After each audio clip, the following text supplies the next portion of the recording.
Heroine Nikki గాల్రాని ఆది పినిసేటి 2022లో ప్రేమించి పెళ్లి చేసుకున్న సంగతి తెలిసిందే. వారిద్దరూ మలుపు చిత్రంలో కలిసి పనిచేశారు. ఆ మూవీ తరువాత పలు చిత్రాల్లో కూడా నటించారు. ఈ ప్రయాణంలో స్నేహం కాస్త ప్రేమగా మారడం, ఆపై నిక్కీనే ఆదికి ప్రపోజ్ చేయడం, ఇలా వీళ్ళిద్దరూ వివాహం బంధంతో ఒకటయ్యారు. అయితే ఆది నిక్కీ విడాకులు తీసుకున్నట్టు సోషల్ మీడియాలో చాలా వార్తలే చెక్కెళ్లు కొట్టాయి. అయితే ఆ రూమర్స్ గురించి ఆది పినిసేటి రియాక్ట్ అయ్యారు. నిక్కీ తనకు స్నేహితురాలు కావడంతో పెళ్లి విషయంలో ఈ ఇంట్లో ఎలాంటి ఇబ్బంది రాలేదన్నారు.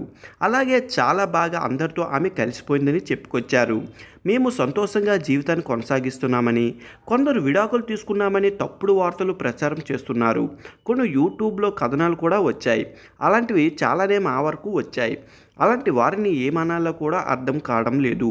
ఒక్కసారి బాగా కోపం కూడా వచ్చింది. ఆ వార్తలు చూసి తను కూడా ఎంతో బాధపడినట్టు చెప్పుకొచ్చారు. ఇలాంటి వార్తలు ఎలా వస్తాయి? తన కుటుంబానికి ఆమె ఎంతో చేరువైంది.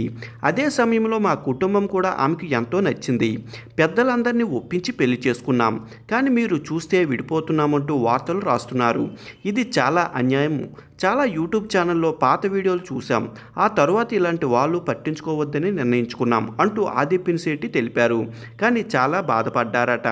రంగస్థల మూవీ తనకు తెలుగులో పాటు తమిళంలో కూడా మంచి పేరు తెచ్చింది అని చెప్పుకొచ్చారు.